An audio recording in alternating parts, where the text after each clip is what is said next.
workshop, matey. Just give me a chance to get set up. Things are running a little bit late this morning, as always. Boom. Let's see if YouTube's caught up yet. Bum, bum, bum, bum, bum. Bear with me, people. Come on, YouTube, you can do it. It's not there yet. Come on, right. And I've lost the comments on the screen. It's all going really well this morning. There we are, look. Perfect. Right, finally. Come on, comments. So, Daz, good morning. Welcome back, sir. Virgin Governor, evening, Andy and crew from South Africa. Good evening, Vijayant. Simon is back again in the workshop. Can't keep away, can you, Simon? Morning, Andy and crew. Hit the like straight in there. First thing, click the like button, even though you have no idea on what the content today could be. Good man. JJ, good morning, Andy and crew. 2 big thumbs up. Thank you, JJ. Welcome back, sir. And Jim K. Hey, we've not got the hello that we normally get. Good morning, Jim. And good to talk during the week. It was nice to get a little bit of a break from all the admin work that I was doing. And great to catch up. It certainly was. It's been a very busy week. In fact, I've been stuck. I've been working from home, actually, this week. I was up at Auckland all of last week. And then this week, I was at home because I got fed up with traveling around. And I still had lots more work to do, so I couldn't hit the road and do more visits to the motorcycle shops. And oh god, Manscaped, really? Anyway, there we go. That's better. So sat in my little cupboard that I work from. Luckily, I've got the 3 screens, which made life a lot easier. But problem, ergonomics with the chair.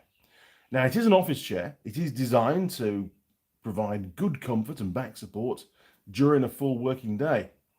It doesn't. The gas strut thingy in the middle now slowly creeps down. That's finally given up the ghost. It was playing up a while back and it seemed to fix itself, and now it's pretty constant. Every sort of 5 minutes, you've got to bolster the seat back up again, and you end up typing like this, you know.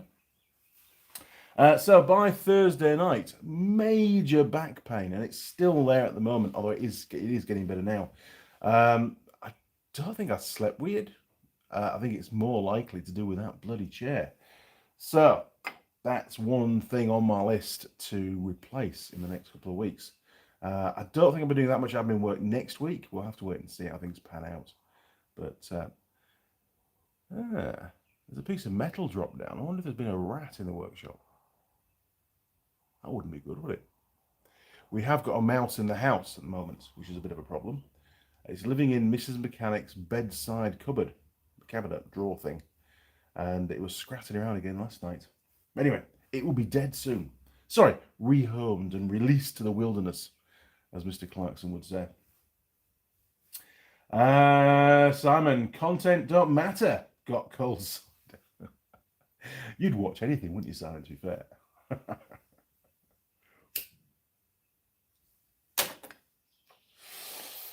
So by about 4:30, maybe 4 o'clock Friday afternoon, I just had enough. To be honest, I couldn't sit in that chair any longer. So I decided to chuck my Andy Mechanic shirt on and get outside. And I've got an ROV that I brought down. When was it? Friday night last week. Yes, that needs a service. It needs the coolant pipes replacing. And whilst removing the wheels, and that's a really good time to check things like wheel bearings and ball joints and stuff, because you've got plenty of leverage, or leverage as they call it in the US. I noticed some play on the driver's side, which is the left-hand side of the vehicle, because it's got the steering wheel on the wrong side. Hey, Jim. On the driver's side, lower arm, rear mount had play, the bush. And then upon further inspection, it wasn't the bush. No, the bolt going through the bracket on the chassis, the holes have overlated. Now, I have never come across that before on that particular model, and I suspect it's probably had some kind of frontal impact.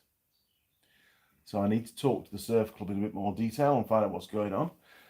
So that's going to be a weld-up job to fix that, and it needs to be fixed. There's quite a lot of movement. Coolant pipes, she's about 18 months old.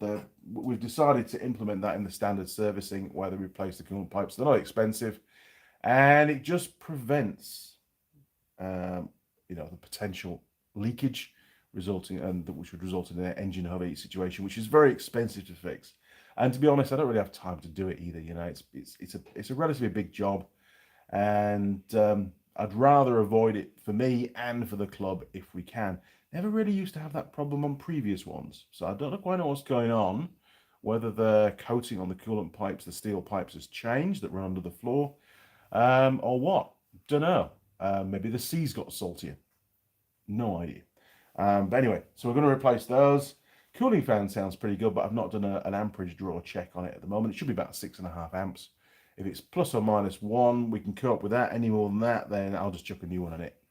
And I tend to use an aftermarket one because it's better, basically. It is. It's a lot better. It's more powerful, and it's fully sealed. And there is a video, actually, on the channel about this particular cooling fan, so you'll be able to work out the brand from that.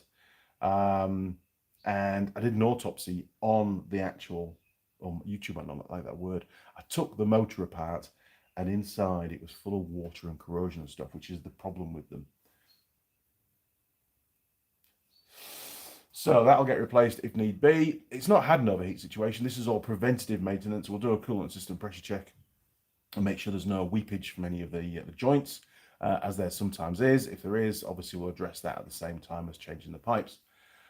Service-wise, can't do all of it because I'm still waiting for some more filters and spark plugs to turn up, and I need a full set of, almost a full set of brake pads. We're sort of halfway through doing the calipers at the moment. I've done the handbrake caliper, that's finished. I had a set of handbrake pads in stock. And Mrs. Mechanic, that was me yesterday. Mrs. Mechanic obviously did the CVT drive. That's all serviced up and ready to go back on. The CVT drive was full of water. It was, well, I say full, it wasn't full. It had water in it, and there was evidence of corrosion again. Could be down to all this flooding that we've had over the last couple of months. So nothing major. It easily cleans up. I will mention it to the club, but I've got 2 more ROVs from that particular club to service in the next few weeks, and be interested to see if either of those 2 have also got water in. It might be that the shed that they store them in got flooded, so that'll come to light when I talk to them anyway. Geez. And Mrs. Mechanic was busy doing plates and stuff yesterday again, so we'll have a little look at those very shortly. But we'll catch up with the comments first. Daz 323323, 86,000 subscribers. Don't you get a silver plaque at 100k? I sincerely hope so. It's taken me what, 7-8 years to get to where we are. I've covered this before, and it does, I don't know, it bugs me, I think is the word. I look back on some of the videos that I've done, and usually within the first week, within the first 7 days, they would get over 1,000 views. And now, the one that went out, with reasonable technical content, and it was, I think, hopefully a bit entertaining as well, was the install of the lift kit on the front end of the chimney. The rear end I'm still editing up. Sorry, chaps. I hit a bit of a wall with that one. I couldn't find a particular bit of video that we took. I know we took it because it's on the B camera. I can see the camera A, and it's recording. So I don't know where the hell it's gone. We can work around it. It's not the end of the world, and it's nothing major. It would have been just interesting to put it in the video. So I'll try and get that video that edited up next week. But anyway, going back, now when these videos go up, even though there's a lot more subscribers to the channel, they're not getting the same level of views as we used to get. Now, I have no idea why. If you can give me a bit of feedback, your thoughts on the matter, that'd be really cool, because it is a little bit demoralizing. I try very hard for it not to bother me, but it's numbers, and it's like, ooh, why is it not doing so well? But saying that video is it's way above the average for videos that have gone out in the last sort of 6 to 12 months. I believe it's going to be one of those videos that's going to take a while to get some inertia, and then it's going to take off, because there's a lot of chimneys around, right? And I think it's a very useful video for someone doing that particular job. If I'd seen a video like that before I started it, then I'd have found it very useful. So that's sort of my take on it. I try to look at it from a viewer's perspective, wanting to do that job. But I did scroll down to, remember the old Suzuki King Quad that we did a few videos on, changing the fuel filter and bits and pieces?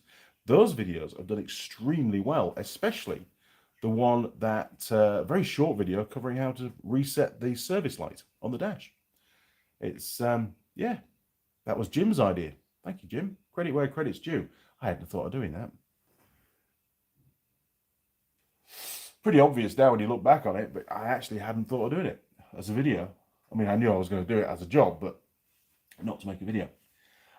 So yes, very much looking forward to hopefully, don't count your chickens, Mr. Young, hopefully getting my silver plaque, because I've worked very, very, very, very hard for a lot of hours in, as you all know.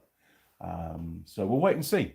You know, it could take another year, probably another 18 months at the rate that the subs are coming at the moment. We're getting about between 500 and 600 subs a month, which, you know, that again, that's down. It used to be about 1,000 subs a month. So whether it's the fact that we've seen the Tool Girl content drop off, that's probably got quite a bit to do with it, to be fair. But there's nothing I can do about that. That's just the way it is.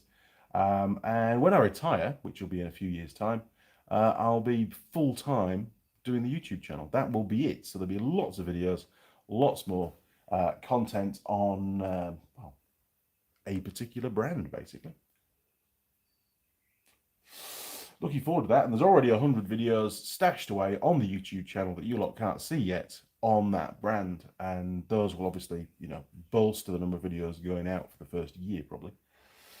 And I'll keep doing those. I'll keep making the videos. I just can't show you them yet. Oh, hang on. Let me scroll back. You guys are pretty busy on the comments. Wade Mayer. Good morning, Wade. Welcome to the workshop, sir. Howdy. From the Midwest of America. Yeehaw. Or is that not politically correct anymore? Welcome, Wade. Welcome to the workshop. And thanks for joining us. Really appreciate it. Connor K. Morning, Andy and crew. Connor's ship's docked in the workshop again today. Good morning, Connor. And great to hear from you, sir. Hope all is well in your neck of the woods. Simon, lump of wood will fix that strut. It will, but it doesn't really provide much support. And I have found myself, I don't know whether it's because the screens are too far back or what, I don't know, but I found myself crouching over the seat and, you know, over the desk to do my work. And pretty confident that that's the reason for it. I did do a week's worth of admin at head office and didn't have any problems at all. Much nicer seat. So I'm going to try and get a seat, basically, because I am working from home. So they should cover that, really. They should. Health and safety, you know, ergonomics and all that.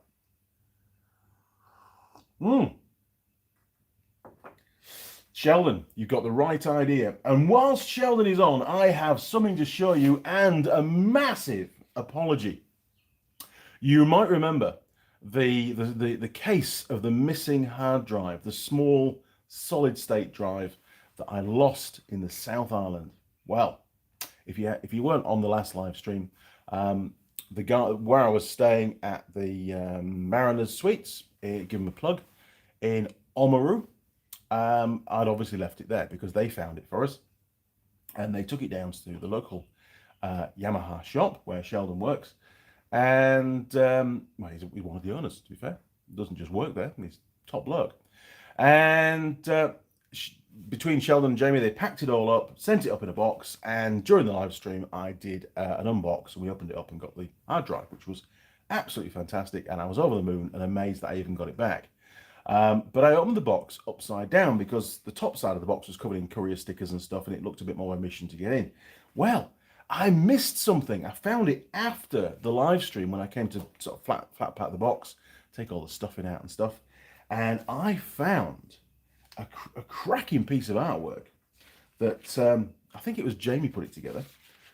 There you go, look. Andy looking very grumpy, and his hard drive. Very cool. So they'd superimposed a photo of the hard drive onto a snip from one of my videos. So that really made me chuckle when I saw that. And I was quite annoyed with myself for not showing it on camera last time. So Sheldon and Jamie, big tribute to you guys. Thank you very much for sending up my hard drive Really appreciate it. You saved the day. Once I got it back, I did check to see what files were on it, and I would have lost a considerable amount of work if I hadn't got that back. So, from Andy Mechanic, the team Omaru, thank you very much, crew. Really appreciate it. And all the work that you do as well, to be honest. I really do. You do a good job.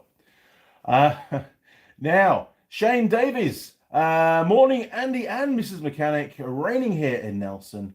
What's the pie this morning, mate? Cheers. Shano. Right. Well, Shano, good segue. Thank you for that. Benjamin turned up was it last weekend? I think it was last weekend. Yes, he was here last weekend, and we did all sorts of stuff. Oh, we made a new shelf under the carport to take another quad bike.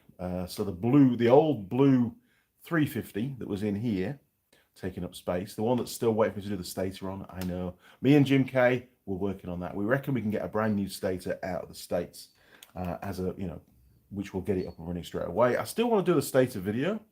I've got all the bits and pieces to do it. Not sure if Mrs. Mechanic's going to let me put the stator in her oven for some time to cure the resiny stuff. That I might have to send her shopping to do that. Get her out of the house. Although saying that, if I've said this on the live stream now, she's probably, if she's watching, she's obviously got a heads up. But we'll do what we can. But I really want to do that video because it's a lost art. The only reason why I'm holding back is I'd like to do the video with an expert, someone that does those stators or done them for years, and capture their knowledge on the video, because I haven't done one before and I really don't know what I'm doing. It looks pretty simple, but I'm sure there's a few tricks. Anyway, we digress. The pie is made by 420, and it's an Australian pie. I have already had one. Ben brought these down. He ate one, left 3 in the fridge, which of course in my book is fair game, right? These are beef and cheese pies. It's a 4-pack. So there was a couple, 3 left over actually. So I've saved one for the live stream.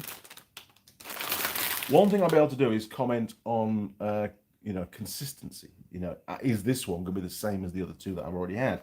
I didn't really rate the other ones. I didn't really even think about it. I just thought, well, it's a pie. I'll eat the pie. I was hungry. So, really, we should go and put this in the pie warmer. But just to give you another close-up of the actual packaging, we'll look at this when we come to do the scoring. But yeah, Australian pie. It says here, the great Australian pie. So, we will wait and see just how great it is. We'll have a quick whiz round the pie now before it goes in the pie warmer. There you go, look. Pretty good. Structural integrity is not bad at all. It is quite small. Do they give us a grammage? I see 700 grams between 4 pies. So that's well less than the 200 average you get here in New Zealand, from my experience at least. So, pie to the pie warmer. Here we go. Boom. Right. Oh, mind the bad back. Okay, right. The pie. Dum dum dum dum dum dum dum. I do like putting the pie in the pie warmer. It's like a ceremony. Hang on, it's like a ceremony. Yes, I do know it really, really, really needs a clean out. But what the hell's that? What is that? Oh, at least it's not a cockroach. We'll get rid of that. I don't like that. Okay, right. We're back on track. 23 minutes is always the good timing. Right, pie warmer, do your thing. Okay. Whilst we're up and about, let's have a little wander around. Not too fast, because YouTube doesn't like it. Okay, where do we start? Plates. Just to give you a quick update, because I know you're all interested. We've made, well, by the time we've finished, these are the 450 ones. By the time we've finished these, we will have made 300 kits for the 450s. That's 3,000 components to machine, sandblast or tumble in the cement mixer, and paint, and then compile the kit. So there's a lot of work gone into this stuff. It's really kept me and Mrs. Mechanic busy, very busy actually, for the last sort of 18 months we've been doing it now. So they're all done. They're just waiting for sandblasting. These are the little angle brackets that go at the end and tuck under the footwell. They're all drilled, and as you can see, all deburred and everything. Look, you see, very nice. Does a good job, Mrs. Mechanic. These are what we call the piano keys. There's 4 of these per kit, and oh, Okay, that's fine. Yeah. She didn't have to do that. That's all right. Oh, no. Oh, yeah, she has done all of them. The middle hole gets an M8 thread. She didn't have to deburr that one, but anyway, not to worry, she's done that. That one hasn't been done. That one hasn't been done at all, either of those two. Quality control, Mrs. Mechanic. What's going on? Anyway, it'll be fine. We'll sort that out. And there's twice as many of these. Some of them are already in the cement mixer getting tumbled, and they're all done as well. So 8.5 mil, 9.5 mil, no threads to go in those. They just need to be tumbled and painted. That's all the 450 stuff, right? Another batch of 700s, but not a full-size batch, just 30 kits. So all the plates, they're all drilled and they're all deburred, but they just still need the countersinks. You see how we go over here, you see we've got the countersinks done on these ones. But these plates still need the countersinks. So Sheldon the mill will be back in action later on today, I imagine, and we'll get those done. The piano keys are much smaller, very different style of mounting on these, and there's actually less components. You can see, look, Andy's been super smart with this design. Less components. Those, however, do need to be tapped. M8 was going to do it yesterday, ran out of time because I got onto calipers and other bits and pieces, so not to worry. And the little brackets that tuck under, that go at the end of the plate, which basically bolt, hang on, if that was the underside of the footwell, they would bolt onto there, and they sit under the footwell and support it right at the outer edge. They're all done, but these are actually handed on this one. There's the roofer right, and of course roofer left. Now, when we were going through them yesterday, they'd made a, can I get in the drawer? There was an error in the laser cutting. I'm not going to name and shame them, but you know what I mean. Where are we? Where did I put them? There, right. Okay, so here we are. Look, we've got them. Quick comparison, see if you can spot the difference. So, which side is that one? That's one of those. Now, at first view, it looks identical, but if I put one on top of the other, can you see the difference? Look at that. There's like 4mm difference in where that slot is and the amount they've cut out the end. So, not correct, cannot be used. I'm sure I'll find something to use for. However, we do still have, I always get a few extras made, and we had just enough to do the job, to be honest. So I'll have a little chat with the laser. I'm not after a refund. I'm not that petty, because they only cost a couple of dollars each to have done those. But even so, annoying. Oh, this is my drawer that I keep all my little templates and stuff in. You see, look. You might recognise some of that stuff from years ago. Oh, very heavy but useful drawer. So that's probably about it for the wander around the workshop at the moment. There's not much else going on other than the ROV service, and I can't show you any of that, obviously. Otherwise, I get very told off. But yes, Sheldon Mill is doing brilliantly. Absolute top piece of kit, and it seems to be a lot quicker now than it used to be. Maybe it's just me, I don't know. Anyway, we'll turn you around. 3, 2, 1, boom. There we go. That should be about right, shouldn't it? Hopefully. So yeah, lots and lots and lots going on. I'll be glad to get this next ROV out of the way, to be honest. I will. Okay, where do we get to? Right. Done that one, there you go. That's the pipe. Mike Adams, hi all, listening in while finishing a day of hauling a total of about 50 tons of scrap glass. Wow, for work. Glass is pretty heavy, isn't it? Tired, but the 2 days of overtime will look good on payday. It sure will. I could just do with an extra bit of overtime at the moment, to be honest. The old coffers are a bit low. Oh, what's going on? Nobody's paying me. Now then, Simon, Big Clive was just saying the same on his stream. That's interesting, because I mean, Big Clive is, you know, he does some, I watch not all his videos, but most of them I do, and he's a good bloke. He is. It's good content. It's interesting. I don't understand everything he's talking about, to be honest. It's a bit above my head as some of the electronics. I'm not an electronics expert at all. But I understand some of the names and what they do, some of the basic components, and I find it interesting. He presents it in a nice way. So no, interesting, Simon, actually. Yeah, I don't quite know what's going on. I mean, Mrs. Mechanic, as you know, she's launched her own. Oh, good segue actually. She's launched her own YouTube channel, One Little Lady and Co. And thank you, Simon, for the recommendations about comments and stuff. We've fixed that now. It does work. People can comment on the videos and things.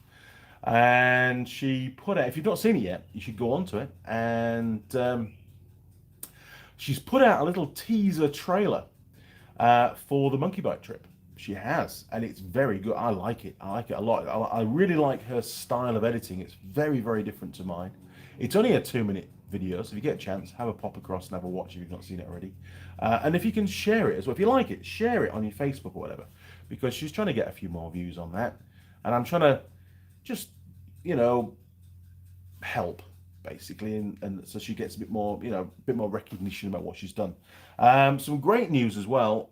We got an email from Pete McPhee the other day. Well, actually, it was a Facebook message. I've known Pete for years. Did a trail ride years and years and years ago with Ben, and Pete was managing it all. And great trail ride, actually. Had a good day, really good day. It was raining a lot, but it was a good day. It was slippy as slippy could be, and I rode really well. I was very, very pleased with myself. Many places I was getting through on semi-worn out tires, and there was lads on brand new bikes, brand new tires, getting stuck and falling off, and it was bad. It was some bad riding. But anyway, so Pete flicked us an email saying, hey, Pete is the editor of Kiwi Rider magazine here in New Zealand. Very well recognised magazine, very well respected. It went digital about, I don't know, maybe 5 or 6 years ago, maybe more. I have written articles for Kiwi Rider magazine when I first came to New Zealand. We did a few bike trips, and Pete was very happy to take those articles on and publish them, which was really nice. If I could find one, I'll show you, actually. See if we can dig, because obviously it was back on the paper version. But I'll see if I can find that so you can see it. But it's probably back in, when did we come to New Zealand? So about 2010, 2011. So if you can search those online, you could maybe read it online if they've digitized the older editions, Anyway, Pete wants to do a story and cover Mrs. Mechanic's epic trip across New Zealand. And he's asked for a lot of photos, which we'll stick in a Google Drive for him, and a bit of a story for Mrs. Mechanic about what the trip entailed and why she did it, or all the background and stuff. So hopefully that'll direct, and because it's digital, they can put a link in the actual editorial straight to that video or to her channel. So that should really improve the views, and great coverage for her, great marketing. So she's got that to do this weekend. That needs to go through to Pete tomorrow. So she's got she won't be in the workshop all day today, for definite. She's got stuff to do. But yeah, very, very pleased that Pete's on board. He's a good bloke, is Pete. He really is. So again, Pete, if you're watching this, and you might, who knows, if you're watching this, thank you very much. And Mrs. Mechanic is on it. And if once you've received it, if you need anything else, please don't hesitate to come back to us, and we'll send it through. We've got everything you need, so shouldn't be a problem. Sheldon, need Tool Girls back to get views up. I know this. It's hard. There aren't the kind of tool girls around this area that you can get in Auckland, right? And Auckland's a long way off. It's a problem. But, the channel started about tool girls. It's been fun. Lasted a few years. They came and went. Holly's still around. She's busy. Yeah. I hear you, Sheldon. I really do. And I'm very torn. I did try to continue the filming down here, but the logistics was a nightmare. Hard work, to be honest. And somebody's cutting the lawn. Well done. At 9 o'clock in the morning on a Sunday. Perfect. So, who knows what's going to happen in the future? All I can say is maybe. And you're absolutely right. You look back at the last load of videos that Holly did with us, doing the DR, putting mud guards on, and putting the engine in and things. Those videos have got tons and tons of views, but maybe for the wrong reason or a different reason. The channel was all about technical stuff, but it's also a bit of fun having tool girls. So you can see why I'm torn from one to the other, and I really enjoyed making those. Obviously, enjoyed making those videos. But you know, I've got Mrs. Mechanic in the workshop helping out a lot more now. She's doing her own filming and stuff. So things have evolved. You know, they've evolved quite a bit, and I'm really, really proud of Mrs. Mechanic doing what she's doing all the filming. We did a lot of filming yesterday. You know, she films me sort of from a fly on the wall kind of thing. You know, I'm not really presenting so much. It's just stuff that goes on. It's like almost like an infill to the other videos that I produce. So viewers can go onto her channel and see what else is happening in the workshop. Real life stuff, you know. Not too many arguments though. We're not filming any arguments yet. Anyway. Here we go. Mike Adams, I like your videos, but for some reason, outside of your live chats, I've not been getting notifications for some reason. Hey, that's weird. That's weird, and it's worrying as well. So obviously you've got the notification bell highlighted, you know, ringing, you know, with the little thingies around it. You should get notifications. That's odd, and I don't know the reason why. George Bonnie 90, hello everybody. Good morning, George. Welcome back to the workshop, sir. Roger Heaps is in the workshop. Good morning, Andy and crew. Good morning, Roger. Welcome back, matey. Simon, will the stator not fit in the pie oven? Well, it probably will actually, but it has to be 200 degrees C, so I'm told by the experts. Does it get that hot? Well, I suppose I can measure it. I've got a temperature probe thingy. We could find out. Is it? I don't know. Yeah, I mean, it's a mini oven. Yeah, you could be right. I mean, I wouldn't bother me putting it in the pie warmer. There's been all sorts of stuff going there. We've even dried things that have been painted in the pie warmer. It's been brilliant.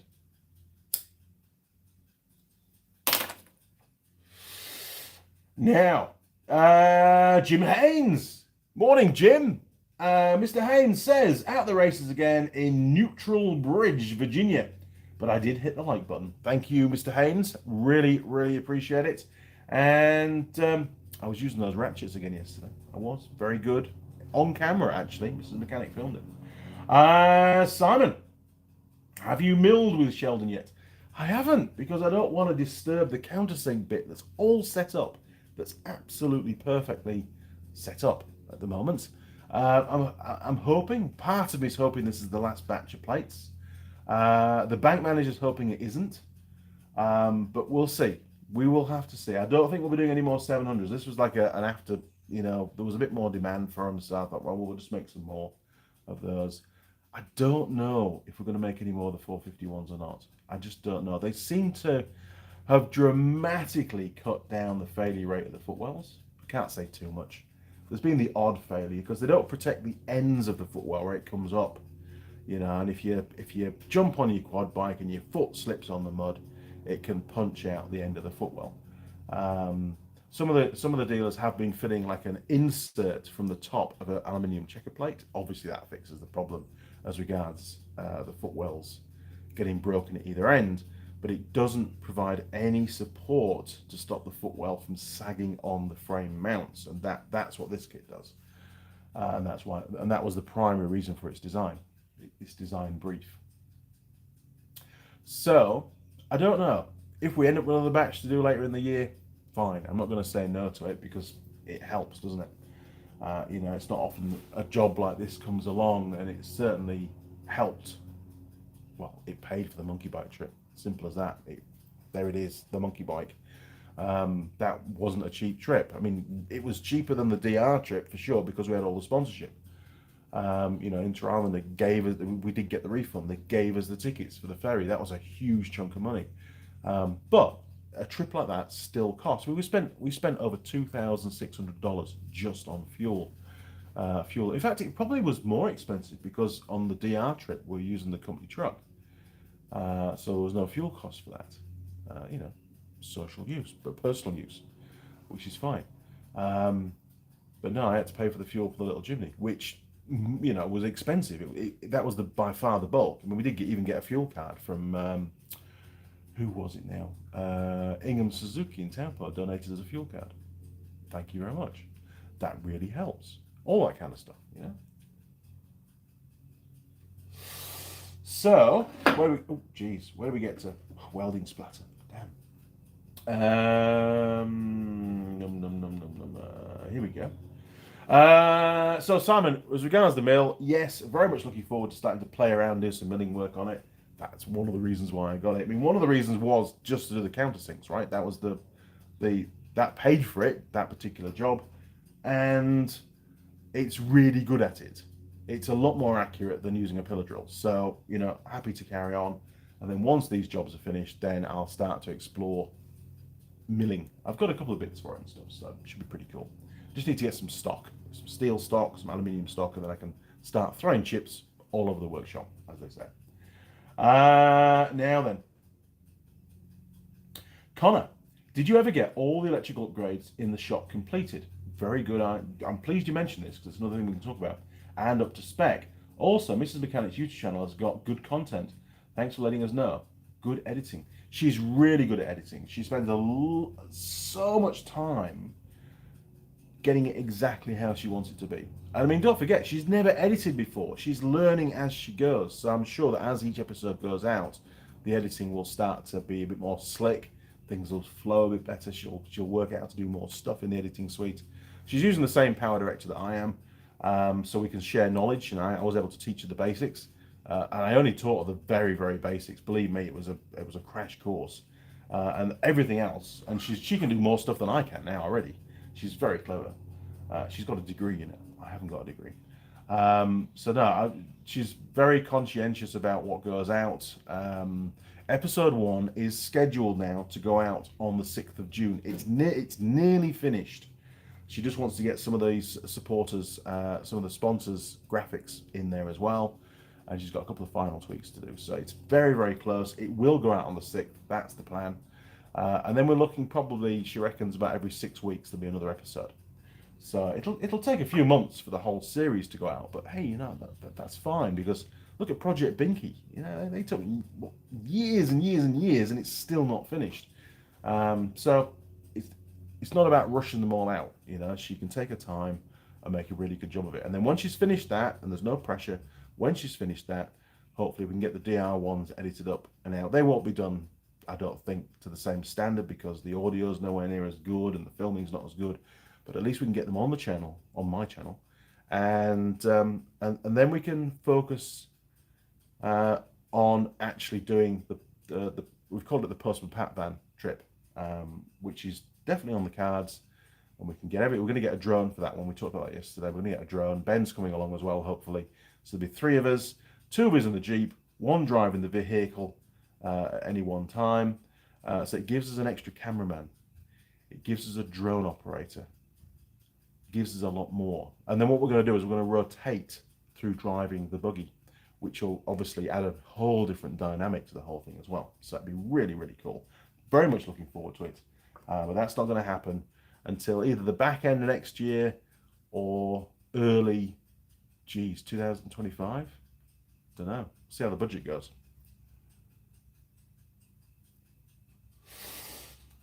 Hopefully next year. I'm looking forward to it. I've still got to find one first, and pay for it. And now then,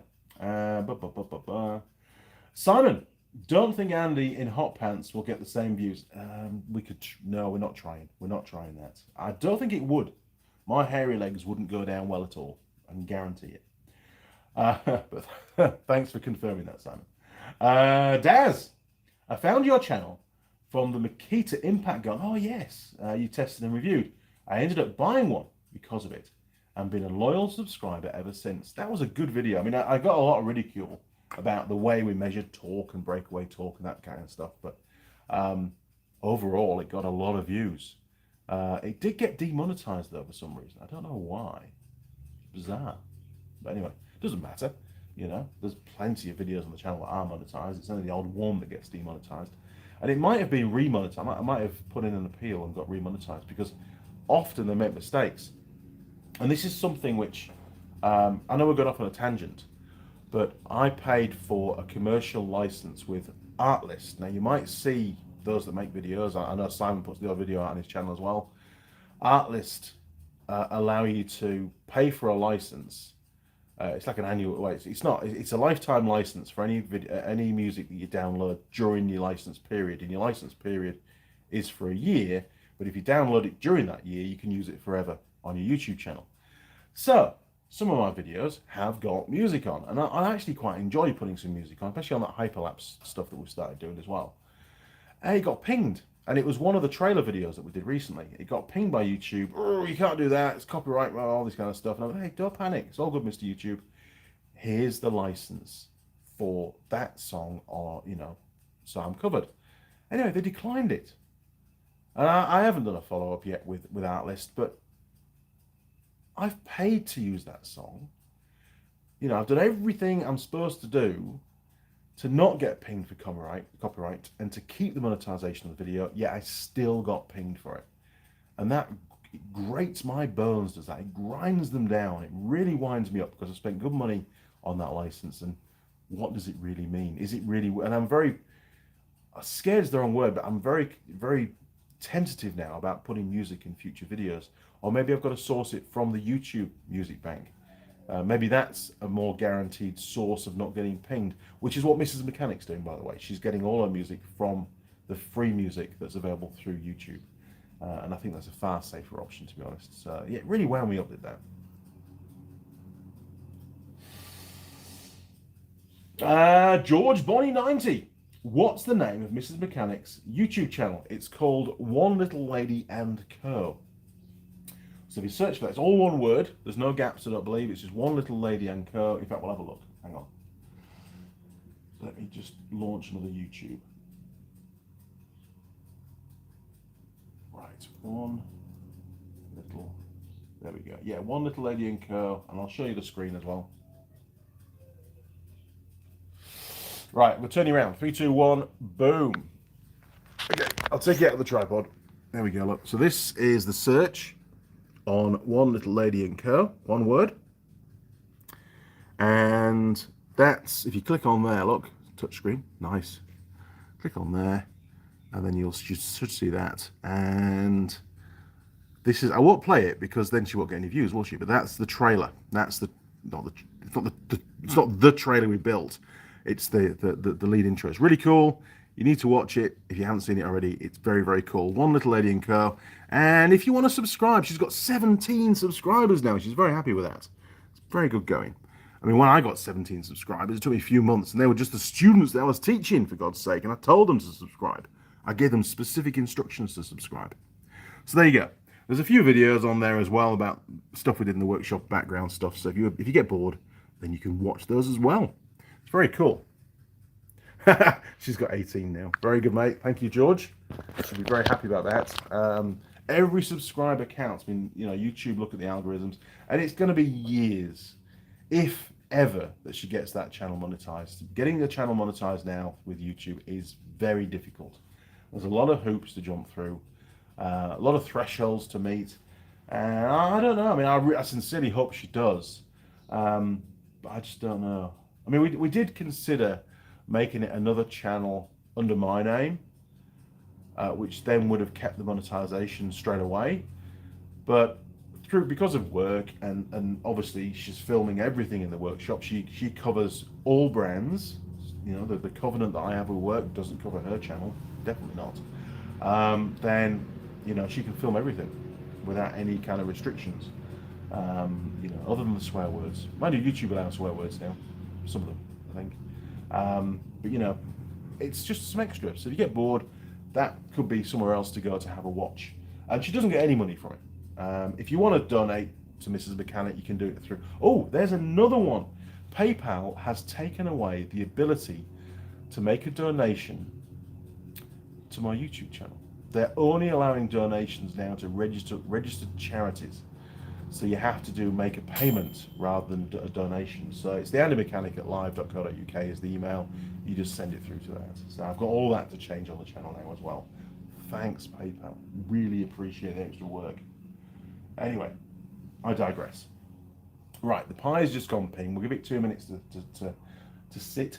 Now then, Simon, the trailer is the same quality and content of the big channels. Well, thank you very much. She'll be very, very happy about that. She spent a long time doing it, and she's got a lot of content, as in rushes. You know, there was a lot of filming happened during that trip, and there's some really cool stuff that happened.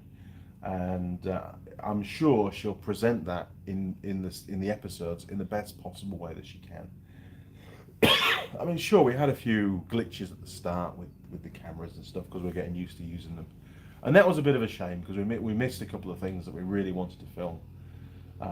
But hey, there was 3,500 kilometers of trip. There's a lot of filming went on, and a lot of things went wrong.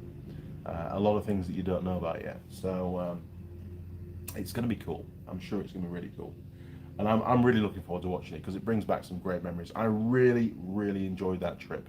I think I enjoyed it more than the DR trip, even though I wasn't riding. We had a lot thrown at us. We really did. And there was a couple of occasions where we didn't know if we were able to, we were on thin ice, so to speak. We weren't sure whether we were actually going to get to the end. But again, cliffhangers. You'll see that in the episodes. Now then, George Body 90. She's got 18 now. Thank you, George. Appreciate that. Simon, still can't click the bell on Emma's channel though. What? Really?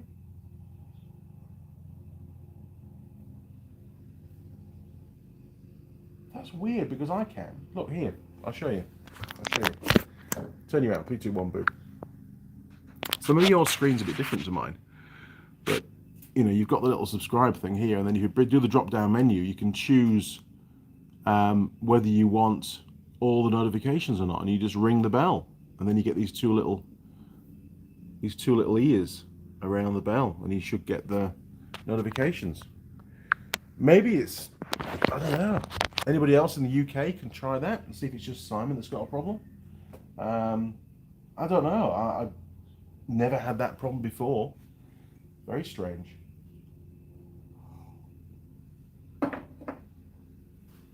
Just for you, Simon, when the video goes out on the 6th, I'll send you a link on Messenger. How's that? We'll bypass YouTube. We can't rely on them all the time. George Bonnie 90. It allows me to click the bell. There you go, you see. So, I don't know what's going on there, Simon. I really don't. Very strange. Right, we've got one last lonely cigarette in the packet. We'll save that for later on. We'll get rid of Sheldon's picture. That's going to go up in the workshop somewhere. Possibly on the inside of the glass door, actually. On the cabinet. Pretty cool. Or maybe at the back of the cabinet. Better. So I'll save that. Okay, let's go and get the pie. Turn you around. 3, 2, 1. Boom. Okay. Not too fast, Andy. Not too fast. Dum, dum, dum, dum, dum. Dum, dum, dum. There we go. Look. I like not too fast today. Okay. Oh my word. What's happened here? That hasn't happened before. Hello. It's a very happy pie. We've had some major failure of we've got some cracks around the back as well, look. Jeez. Okay, back to the bench. Oh, I've noticed Ivan saying on his videos now, back to the bench. Good job, Ivan. That really made me laugh with that. Right, pie is there. Okay, let's get sorted out. There we are. Right, okay. I've got the shelf down here from when we were drilling, so it's a bit awkward. Okay, quick spin around the pie then. Obviously, we've got massive failure of the bonding around the lid of the pie. Bum, bum, bum, or the pie top, as some people call it. Dum, dum, dum, dum, dum. There you go. Trying to keep the focus. It's focusing on my face at the moment. Stupid camera. Underside, very, very good. Not soggy at all. The lid, slight puff pastry on there, but it's all holding together pretty well, isn't it? And they've put some little vent holes in there. But we do have, other than that major failure there, look, we do also have some cracks around the back, and it's a bit hard to see on the camera. There you go. Look, if I do that, can you see them? Maybe just. Okay, right. We'll put that over one side for now. We'll get our. It's still going. The same piece of cardboard. It's doing very well. Great idea, Simon, putting that plastic strip down it. Although it's nearly all worn off, you might need a new one. Okay, so the first category, for those that have just joined us, by the way, this is an Australian pie. Australia! 4 and 20. I can't do the accent. Sorry, I tried, but I'm Yorkshire. The Great Australian Taste. Look at that. 4-pack. I don't know how much it was. I imagine it wasn't very much for the pack. And just for reference, for those that are interested, and I've never seen that before on a pie packet, it's got a 2 health star rating. Look at that. Just down there, look. Very cool. 2 stars. It's better than 1, I suppose, isn't it?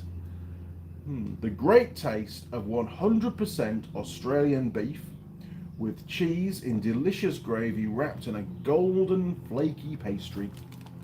Nice picture. I wonder where it's made. Have a look. It's still a bit warm, by the way, so we'll just let it cool down. Heating instructions, like that, macaroni ingredients, 400 price.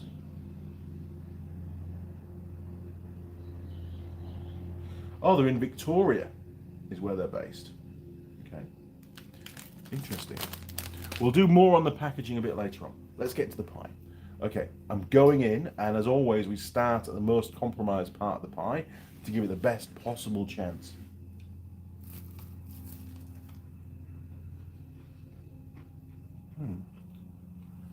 A tentatively small bite, I know. You can see the steam coming off, it's quite warm. Not Barsden. Hey Andy, almost missed this live stream. I'm not getting notifications from YouTube. Oh man. What's going on, YouTube? Are you playing it? Do you normally get an email? How do you get your notifications? I suppose it's just a notification, isn't it? I get them on my phone. Huh. I wonder what's happening to YouTube. Seems a bit odd. Anyway, to the pie, to more important things at the moment. I'm going in again. It's going to be hot.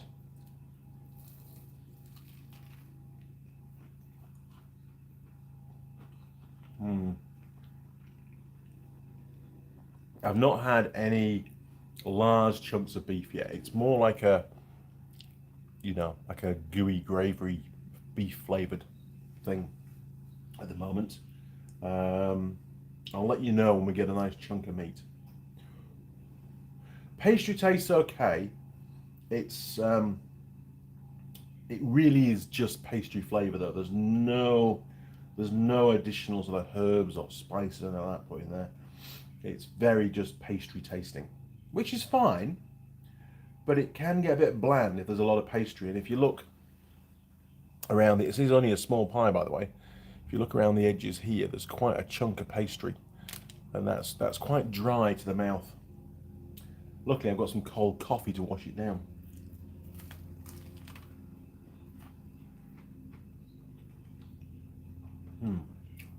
Okay. I'm going to go for one more bite because I've not really had a proper taste of the contents yet. Just a little marginal bits and lots of pastry. So one more bite, and then we're going to score the contents taste. That's everything but the pastry.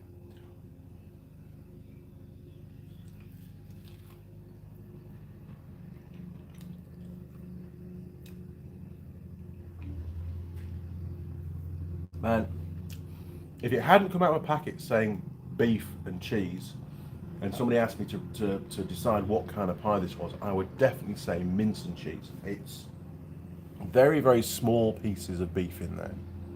We've had no nice big chunks of steak. Although saying that, it does say it's a beef pie, not a steak pie. So maybe that's how they call the mince pies over in Australia. I don't know. So maybe it is. Right. Taste, stroke, flavour. Well, this is the contents, not the pastry. It's all right, but it's not great. I'm going to give it a 6. So it's going to get a 6 for that. Well, the pen's still, it's doing well, this pen, you know, it's lasted for years. All the writing's worn off on the outside. It's been that busy. Structure struck falling partners. Well, we had the lid flapping up, a couple of very minor cracks, but no leakage. But even so, we still can't give it full marks. I would maybe give it, I think 8 would be fair. I mean, the pie itself, you know, it's definitely a one-handed pie. It's very strong, is the pastry. A lot of rigidity in there. Um, yeah, I think eight's fair.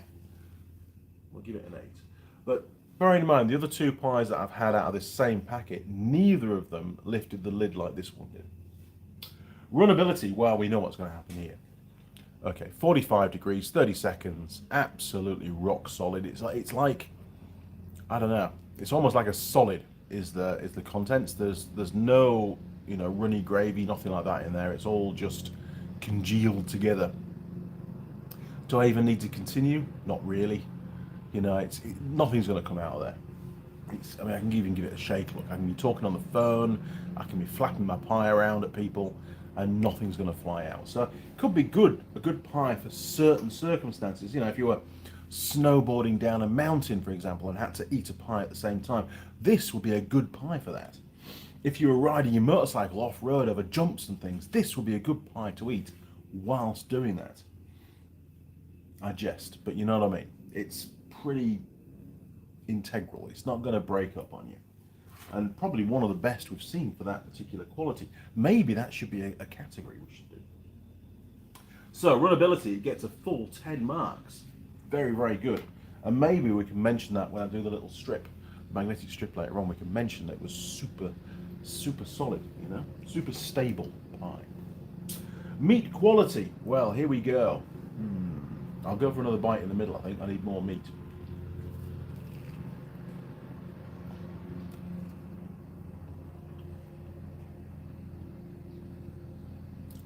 Well, so far there's no gristle in this pie. Everything is actually beef, and the gristle has all been taken out, which is a good thing because I don't like gristle in a pie. It instantly makes you think of poor quality. Does me anyway. So meat quality, again, it's not steak. It's only really mince. It tastes okay. It doesn't taste like, braising steak or like that. It just tastes like mince, really. And that's what it is, a mince pie. Mince and cheese. 6, I think. Let's give it 7 for now, because it is as a mince and cheese pie. We've got to rate it as a mince and cheese pie. It's not bad. If we get any gristle further down the line, that score's going to plummet. So we'll give it 7 for now. A tentative 7. Now, pie contents to pastry rating. So I'm just going to remove, I'll lift that bit up. Oh no, I lost a bit. There we go. Okay. So you can see down here, quite thick pastry. And the same goes here, quite thick, and on the join where the lid goes on, quite thick. The base is pretty thin, but there's not a lot of content. When you look at that cross section there, we're near as damn it halfway through. There's a lot of pastry. There really is a lot of pastry, and you can taste the pastry. It's a big chunk of what you're eating.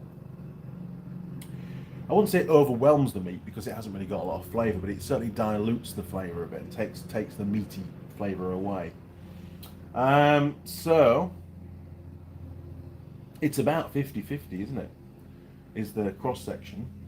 So it's not going to score very well on that, I don't think. 4? I think a 4. It's pretty poor. There's a lot of pastry and there's not a lot of meat volume inside. Availability logistics. Well, Ben bought this from Pack and Save, one of the supermarkets here in New Zealand. I've never seen them for sale before. So I'm gonna at the moment it looks like you only get them in multi-packs like this. So you can rule out all your dairies, all your petrol stations.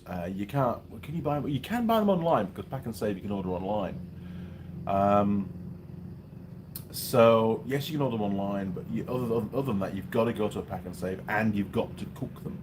They're not to eat straight away. You've got to warm them up basically. So you can't eat them straight away either. One branch of supermarkets, one type of supermarket, and online. And you can't eat them straight away anyway. 5. I think a 5. I think that's pretty poor. End of the day, if you were hungry and wanted a pie, and usually it's one of those like need now things, you wouldn't be able to buy this. This product wouldn't satisfy you. It wouldn't do the job. You'd have to have the forethought to buy the pack and put it in the freezer or whatever, you know. It might work well as emergency pies. How's that? Pastry taste rating. Well, I've already said it's pretty bland. I'm going to take a big chunk off here. Look, just pastry.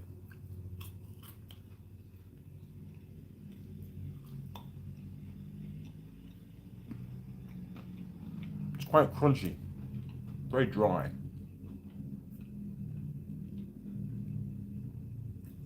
It takes a bit to swallow if you just eat the pastry. It does. I don't know. 4. I mean, I've had worse, but it's not great. I'm going to give it a 4. Maybe the Australians like dry pastry. I don't know. Still tasty when cold. Let's let it cool down a bit before we do that one. Packaging design. Well, it's very bright, isn't it? It's going to attract the eye when you're going down the aisle at the supermarket. It looks great. You know, a nice picture of a pie on the front, so you've got a rough idea of what you're getting. It's not quite the same. I mean, you know, that one does look a lot nicer than this one. You know, you can see on the picture, you can see some real nice chunks of meat going on there, look. And you compare that to the real one, and it's more mush. It's more mushy stuff, you know. I think they used a better cow for that one. Finally, the cheese starts to come through. Up until this point, we're already over halfway through the pie. Now, I know it depends where you start, right? It's a look at the drawer. But the fact is, the cheese is not equally dispersed throughout the pie. And that's a bit of an issue, because if it's all at one end and it's super runny like this one is, you know, you could lose some cheese. It could end up on the floor. It's going to run out and gone on the pavement or on your seat in the car, and that's bad. You know, getting hot cheese out of your seat that's cooled down because it takes a while to get stopped, right? That would be nasty, wouldn't it? Processed cheese stuck in the fabric of your seat on your car. It's not going to end well. Almost all cheese, look. And it is running. You see that? It's running down. It's probably going to try and... Oh, look at that. We've got a drip. Way. Get back, cheese. So, packaging design. There's a lot of information on the back. A hell of a lot of this. So they've spent a long time designing that and getting it signed off by all the various directors and stuff, so everybody's very happy with it. Probably went to a public panel, a test panel to get their feedback before they signed it. Very professional, I think. A lot of work's gone into it. It looks good. The packaging makes you go, oh, I should buy some of those. Probably why Ben bought them. Although maybe he bought them because they were cheap. I don't know how expensive they were, but they were probably cheap. But the packaging design looks pretty damn good. It does. There's a lot of stuff on there. Okay, so we've got to give them a good score for the packaging design.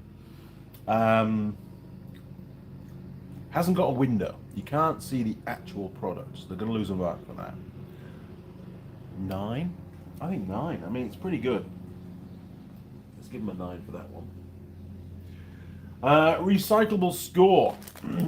It is plastic, obviously. Oh my word. The wrap is return to store. Really? This This packaging is recyclable. Visit www.redcycle.net.au for your nearest drop-off location. So it is recyclable. Okay. And the tray that they came in, which is this bit, cool. It says that it's also recyclable. It's got the little black symbol filled in there, look. So the tray is the one that's got the arrows that are black, and the return to store outer wrap is the ones that are just sort of white, a white fill. Must be an Australian thing. Don't really understand the difference between the two. We don't get that here in New Zealand normally.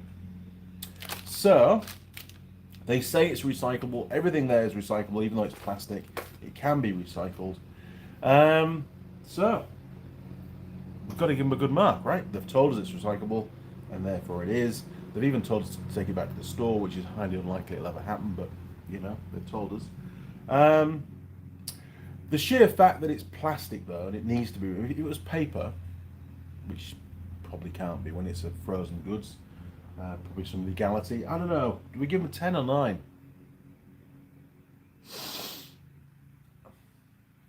10. I can't argue with it. We've got to give it 10.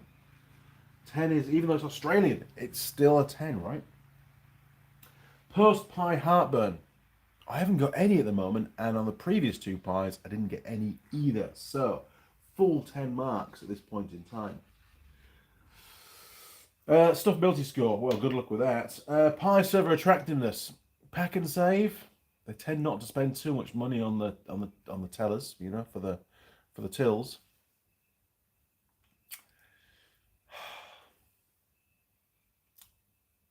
I'm just trying to think back to my experiences in pack and save. I'm going to give them a 6. She was all right. She was quite talkative, the one that I dealt with, so I'll give him a 6 for that. I don't know exactly who it was that served Ben. I wasn't there. He didn't mention it. But from my experience, I tried to just give an average. I think a 6 is probably about right. So just above average. Okay, we've got stuffability score and still tasty when cold to go, and about a third of a pie to go. So I'm going to crack on. It won't take long, people.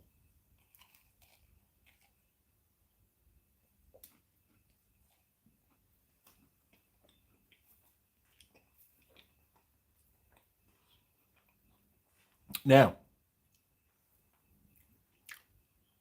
this kind of pie with the super processed cheese in it and a moustache doesn't go together. It keeps getting stuck in my moustache, cooling down, and then gets bonded to the hair.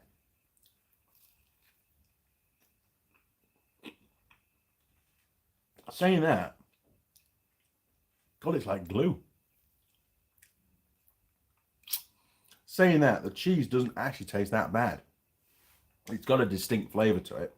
It's not a bad flavour, and it does sort of taste cheesy. And it certainly adds to the pie. It gives the pie at least some real flavour. The meat isn't that flavoursome, to be fair. Now, where do we get to? Shane, Mr. Davies, Andy, I've bought these pies from Pack and Save. I thought they were very, very average. Cheers, mate. Shano in Nelson. I think you're right, Shano. They sort of, if it was an emergency pie and it's in the freezer and you're desperate for a pie and you're at home and it's a Sunday and you don't want to go anywhere to get one, they would do the job. They would sort of, I've had my pie, job done. But they're nothing to look forward to. And a pie should always be something that you look forward to, you know, with great anticipation and get rewarded from consuming said pie. This doesn't do that.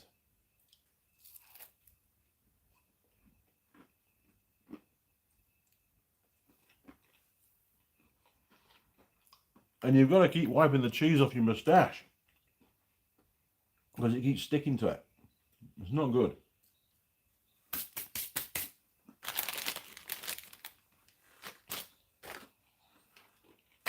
Right. Poor bench. Mr. Mouse would be happy, won't he? Right. Okay. Still tasty when cold. I don't think it would be. I think the pastry would be pretty damn dry. The cheese is going to taste a bit weird cold. It tastes nice. Well, it tastes okay warm. The cheese is so runny that it could become a health hazard if the pie was very hot. It could run out and it could really burn you. I think it's that runny is the cheese, and that's sticky as well. You know, it's just going to stick to you and burn you. Be very careful warming these things up, to be fair. And actually, I'm quite pleased the cheese was located at the back end of the pie. Just to happen to be the way I ate it, based on that lid coming away. If I'd bitten into the cheese on the first bite, I probably would have really burnt my mouth. So beware with these pies. But it's the luck of the draw, because the cheese could be anywhere in the pie, and it definitely isn't going to be all over the pie. So, still tasty when cold. I think it would sit in the glove box for quite a few days before I decided to eat it. We should probably be fine because it's probably full of preservatives. But 3, 4. I think a 4, actually. I think a 4 would be okay for that. And lastly, stuff ability score. Well, I've now eaten all the pie, so... oh, there's the first burp, so we'll knock that down to a 9. Am I stuffed? Do I want some toast once Mrs. Mechanic comes out to the workshop? I probably do, actually. So, Mrs. Mechanic, I'll need some toast shortly. Not stuffed. It was a small pie. And there was a lot of pastry and not a lot of meat. And some deadly cheese in there. Potentially deadly cheese. 4, 5, 4. 4. It was a really small pie. 4. We've got to be, you know, I'm trying to think about all the other pies that I've had over the years and that we've scored as well. And you've got to, you know, use the full range of marks, otherwise you end up being a bit tight on the scores. Okay, we need to add these up now. All the scores are in. We need to add it up. It's a Sunday morning, so I might make a mistake. If I do, please let me know. Right, turn you around. 3, 2, 1. Boom. Okay, let's just get you set up for this, because it's not easy, especially now we've got the tripod a bit higher up than we used to do. Okay, so we've got, can you see that? I think you can just about see that. Let me just put that underneath, because we've got a bit of glare going on. Does that work? I think that works. Okay, 14, 24, 31, 35, 40, 44, 48, 57, 67, 76, 80, 86. 86 is what I get on there. Okay, so we've got 6, 8, 10, 7, 4, 5, 4, 4, 9, 10, 9, 4, and 6. Anybody that's a whiz at maths will also know what the answer is just from me reading it out. I can't do that. I'm not a whiz at maths. I use a calculator many times now. Okay, 86 is what I got it to be. These are 420, as Mr. Clarkson would say. So 4. It's got to be quite small writing because there's a lot to go on here. 20. And I'm going to put mince and cheese because it really was a mince and cheese pie.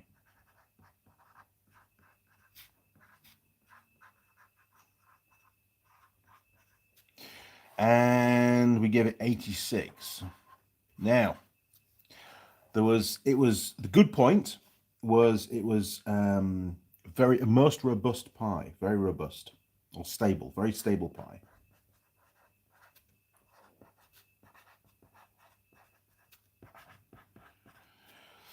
I'll give it a tick for that. And the worst point about it, I don't know, what was the worst point? All right, so I'll put Australian as well, actually. That could be the worst point, Australian. Just to remind us. And your pie, pie to crust ratio was very poor. Poor contents. Or low contents will do, won't it?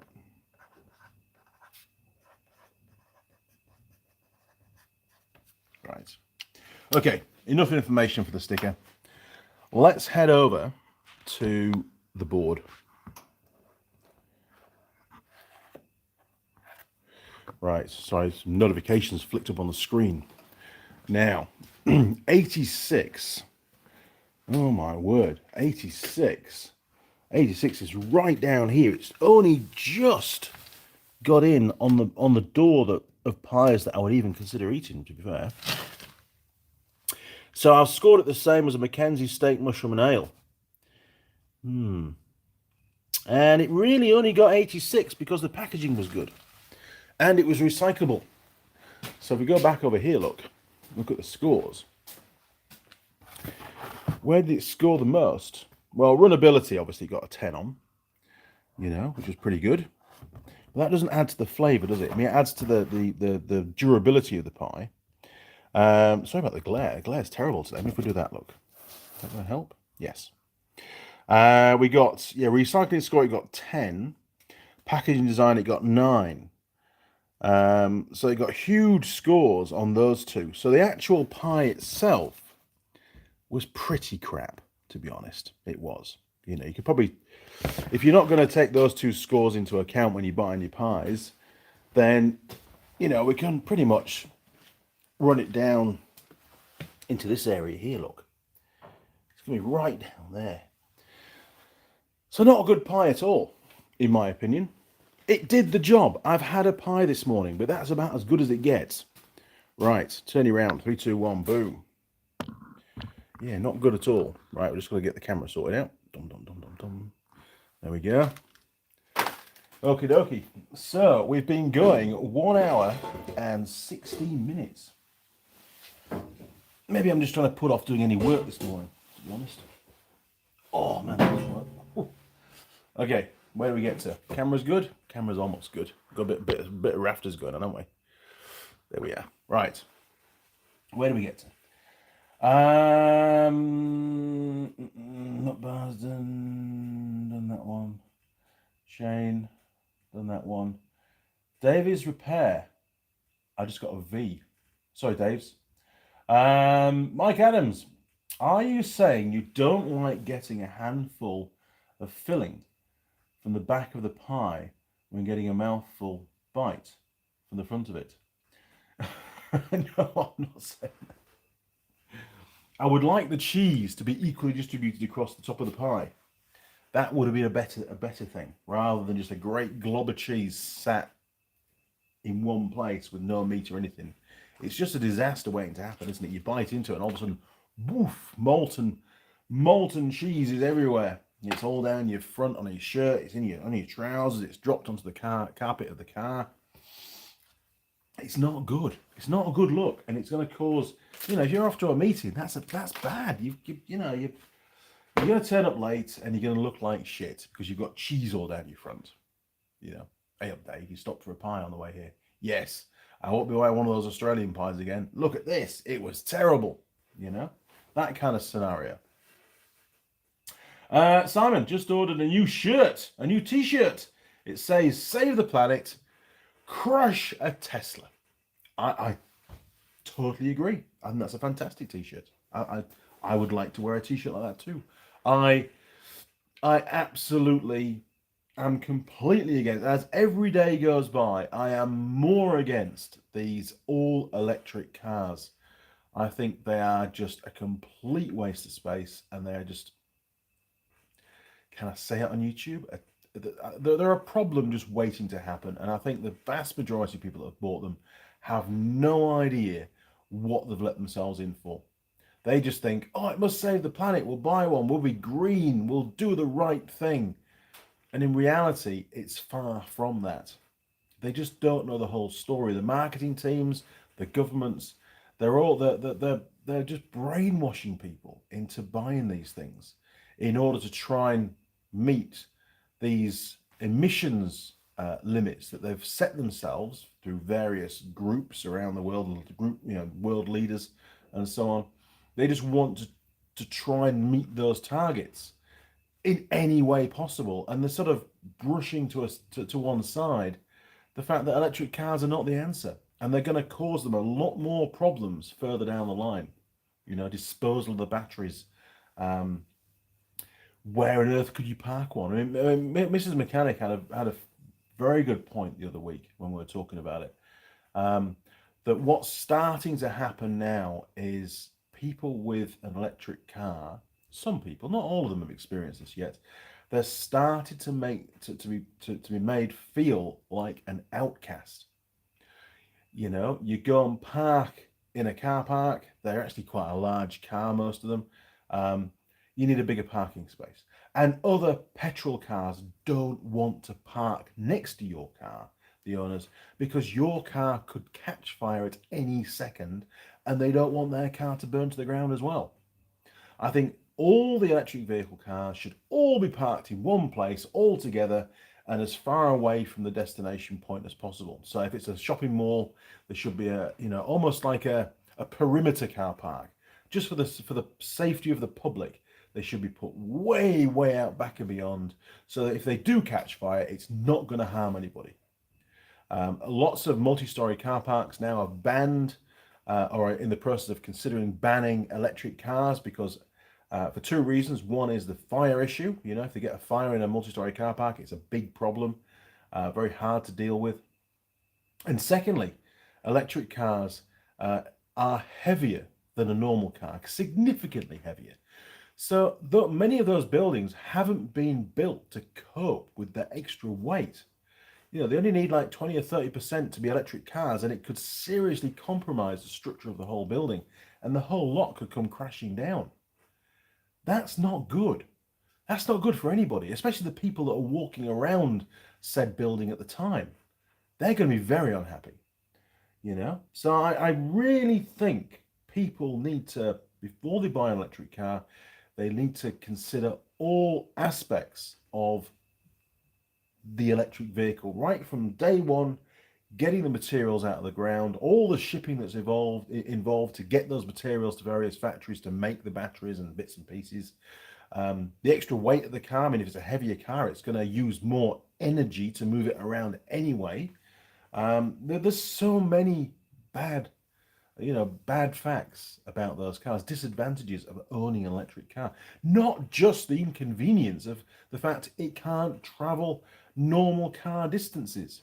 You're going to feel hemmed in, and I've got to keep bloody charging it up, and I keep reading books while it's charging up, and I can't get any work done, and it takes me twice as long to get anywhere now. There's all that kind of stuff going on.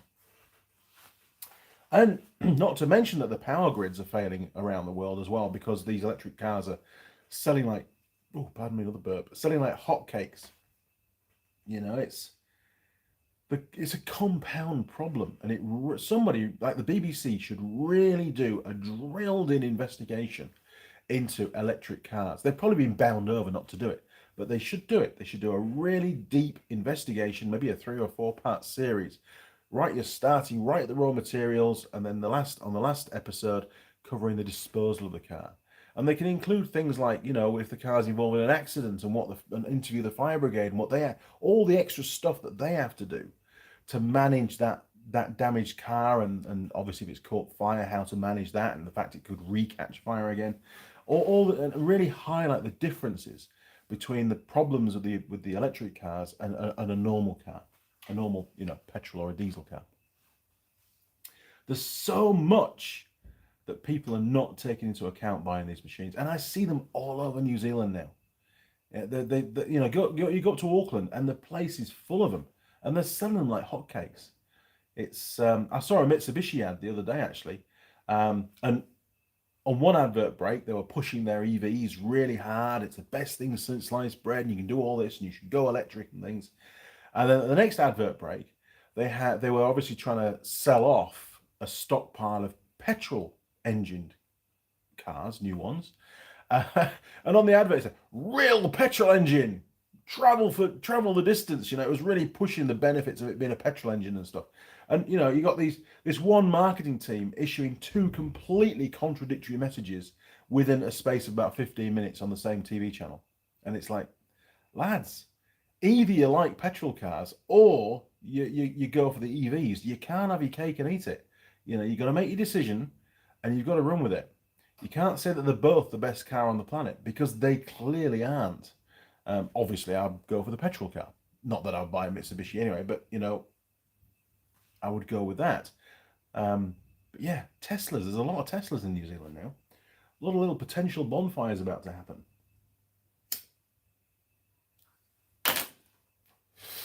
And don't get me started on the Chinese electric cars. Holy moly, they're churning them out. And there's so many videos out there now. I can't remember the particular brand, but there's one brand in particular in China, which is well known for spontaneously combusting at any time, yet the manufacturers are still allowed to make them and still allowed to sell them.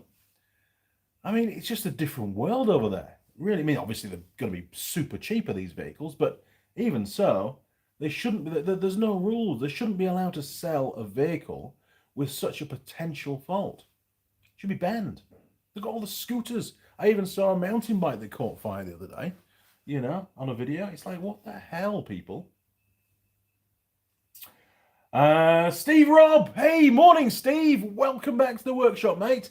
Steve helped me immensely to set my YouTube channel up, you know, or to get going. He helped me a lot with the thumbnails and that kind of thing, and just the general appearance of the channel. And Steve's knowledge was absolutely fundamental to getting on the right track. So thank you, Steve. Steve says, I agree, buddy. Brainwashing. You see, Steve doesn't like electric vehicles either. Good man. A Pricey 100. Hey, man. Big fan. Love your videos. Can I have a shout out? You've just had one. A Pricey 100. This is your shout out. And welcome to my workshop, mate. It's good to have you on board. And thank you for the compliment. So we've got that much left of the cigarettes. So we're going to be signing off very soon. Man, the timing's brilliant, isn't it? We always go for about 90 minutes on a live stream, and we've got about 3.5 minutes to go. So this is your last chance for a few comments and questions. Now, whilst you're thinking about those comments and questions, I'm going to tell you what I'm going to be doing today. So today, the plan of attack is, and we're not working particularly fast at the moment because my back's killing me. We're going to get all the plates finished. That's the plan. So that's probably half a day's work to do those 60 or 700 plates. There's 6 countersinks per plate to do, so you can do the maths on that one. Lots of countersinks to do on there. Other than that, all the drilling is done, but there's a ton of tapping to do. So whether I'll get around to the tapping today, I don't know, because I do want to I want to get the calipers finished on the ROV because they're halfway through. I really want to get those finished. The tapping I can do on an evening. I can come out here, put the lights on, and work for 2 or 3 hours and get and you know, at least get the bulk of them finished. And then, so by midweek, I would say all the plates, everything for both kits, the 450s and 700s, are all done, and it's all going to be down to getting them tumbled. And we've already started doing that for the smaller pieces through the cement mixer with the garnet in the cement mixer. Pretty cool, works really well.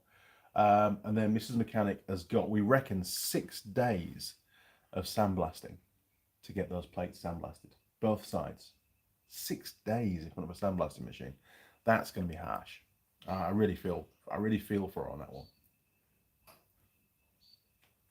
It's not going to be easy. It's not a fun job, and that's assuming the sandblasting cabinet behaves itself, and that we've got enough garnet to get them done, because we hadn't planned on doing these kits. This particular batch, we were sort of running supplies down, so we're struggling a little bit with certainly with the garnet, I think, unless I can find some more in the truck outside, because I keep it in the old Patrol because it's nice and dry. Hopefully we've got some more. I don't know. I just don't know. Can't remember. But we need more garnet, that's for sure. As regards work, I've got to go up to Tokoroa on Monday. I've got to post out a special tool to one of the dealers. In fact, Sheldon, it'll be on its way on Monday, the one we talked about, the big one. So you should get that within a few days, hopefully.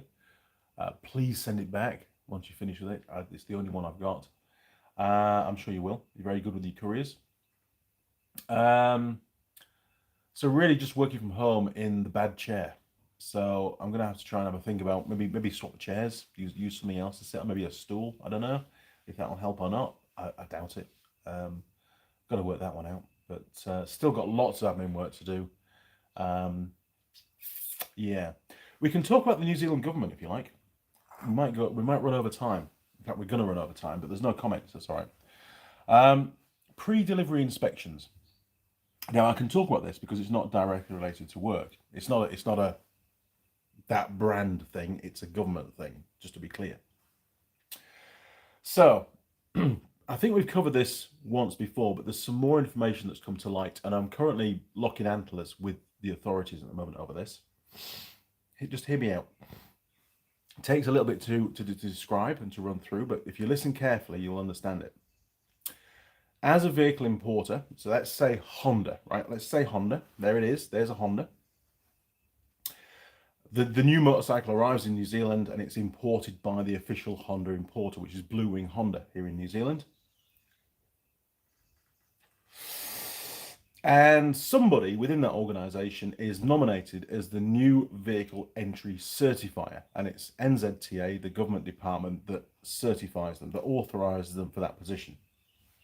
And that's based on the knowledge and experience within the motorcycle or the vehicle industry, the automotive industry. So you get screened for that, and I am that for the brand that I work for.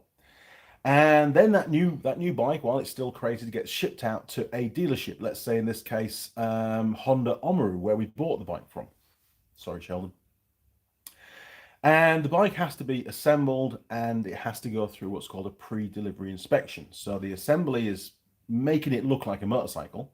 The pre-delivery inspection is to make sure that all the nuts and bolts are tight and torqued correctly, tire pressures are set, chains adjusted properly, all the safety stuff, the brakes are working, that kind of thing. Lights are all correct. All that kind of stuff is all within the pre-delivery inspection. And on a vehicle that has a number plate that goes on a public road, like the monkey bike, which goes on a public road, that pre-delivery inspection can only be completed by a technician that has PDI authority, and they get a login code, and that code is issued by the government, NZTA. And they get a portal on their computer where they can go in and record the fact they've done a PDI after they've filled out the check sheet and signed it. Now, it's come to light that a dealer can apply to the government to have one of their technicians given PDI authority. However, the entire 100% responsibility of the PDI task lies with the importer. It rests on the shoulders of the new vehicle entry certifier. He may not even be aware that that technician, maybe the day before, was given authority by the government to do Honda motorcycles. Completely bypassing the new entry vehicle certifier's authority, because it's that particular person that gives authority. That's the legal chain that gives authority to each technician, provided he's satisfied with their competence and experience and abilities, the right to do PDIs for that particular brand. And for the government to issue authority direct at the request of a dealer for a technician to carry out a PDI inspection on a Honda, for example, in my way of thinking, is completely wrong and fundamentally flawed. So at the moment, the government wants the new vehicle entry certifier, in summary, to have full responsibility of all the PDI authorized technicians within their Honda network, yet that particular person, there is nothing in place for them to be notified who's doing them. What they rely on is that new vehicle entry certifier regularly contacting the dealers to say, hey, have you got any new technicians that are PDI authorized? If so, am I happy for them to do Hondas? I want their credentials. I want to know their experience. Am I happy for them to do them? But they've already been doing Hondas. There's already vehicles on the road. The horse is already bolted. The request has to go through the new vehicle entry certifier. So the dealer should contact the new vehicle entry certifier and say, hey, we've got John. He's just started working for us. He's a senior tech. These are his credentials. We'd like him to have the authority, please, to do PDIs on Honda motorcycles. And they'd be assessed. And if the new vehicle entry certifier was happy with John doing PDIs, the new vehicle entry certifier would then send an email through to the government, to NZTA, to request the login and the authority be granted to that technician. At the moment, that's the usual way that it happens, and that's the way I understood it. But it's come to light now that dealerships themselves can request authority on PDI technicians directly with the government and bypass the importer. And that is completely wrong. What's your thoughts on that? Away we go. What do you think? Anyway, Simon, not got them tools in production yet. No, I have to send one out. Don't get me started on special tools, believe me. Now then, Wade Mayer. Holly, in particular, was always entertaining to watch. Her interest and growth as a technician. Holly's actually quite capable, and she listens, and she if she doesn't understand something, she'll say, but if she does, she'll just take it straight on board, and she's very good at carrying out instructions. You can talk her through the job, and then she'll just get on and do it, and she does it to a very high standard. She's really very technically orientated. She's really good, actually. Simon, a mate got a bike in a crate without a PDI.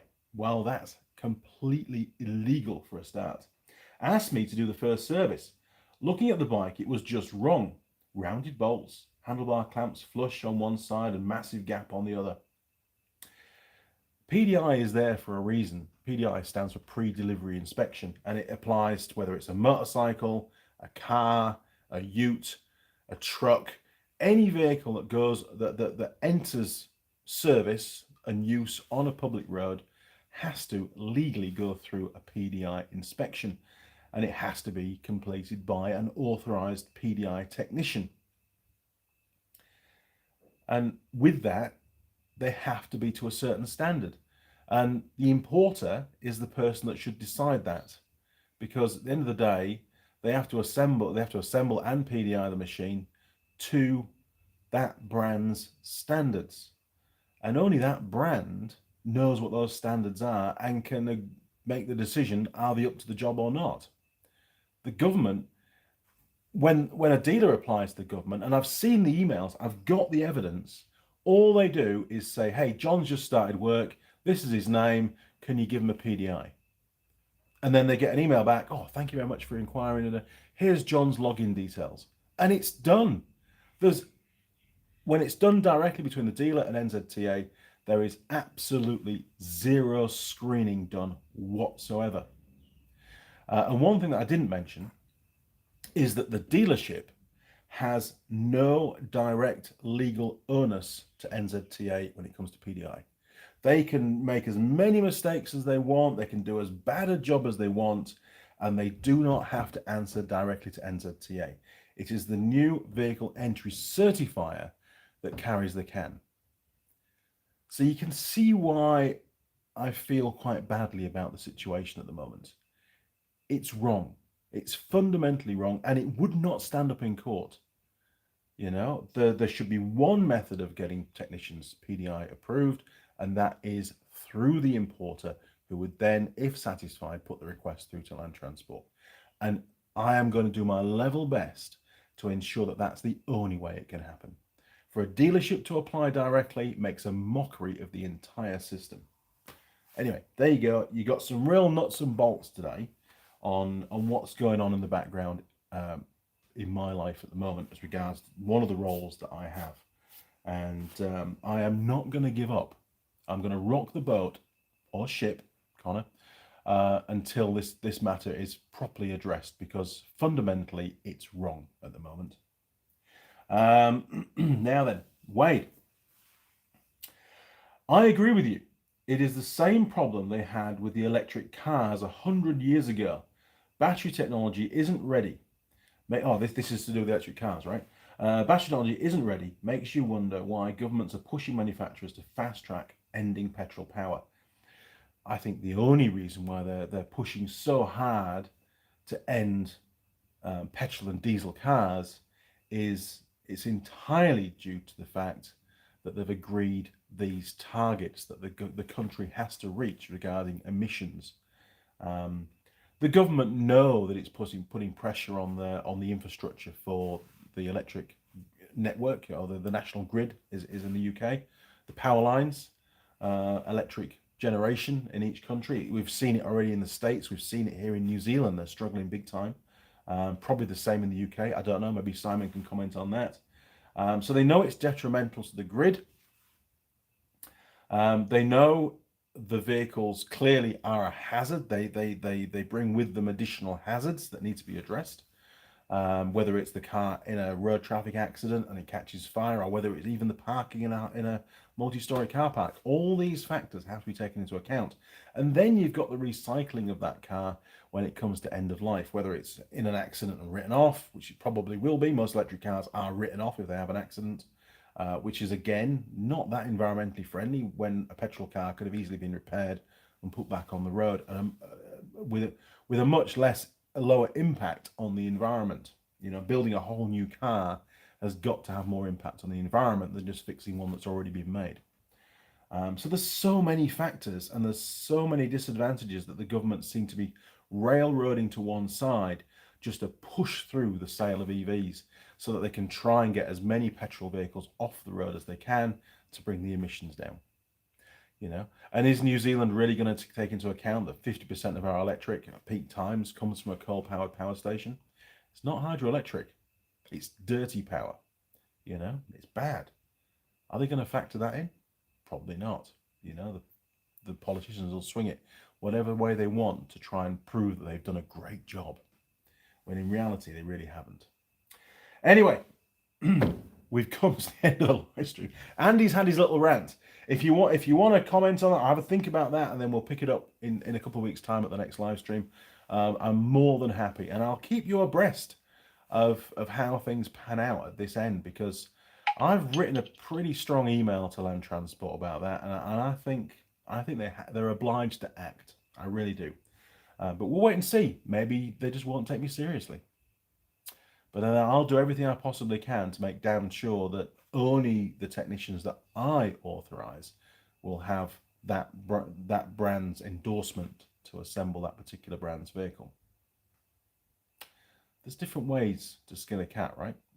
You know, and I know how the law works, so we'll push it. Simon, God, I lit the touch paper tonight. You sure did, mate. You sure did. Enjoy your cider. Okay, crew, thank you all for joining. If you want to support the channel, you can make a payment through PayPal. You can send something through if you like, or just flick me an email if you want. andymechanic@live.co.uk. I'll do my very best to get back to you. Okay, crew, I'll see you on the next live stream in 2 weeks' time. I won't be on live stream next Sunday. We're doing it every fortnight when I'm in the workshop, because I've just got lots to get done. Thanks again. Take care of yourselves. Cheers, crew. Over and out.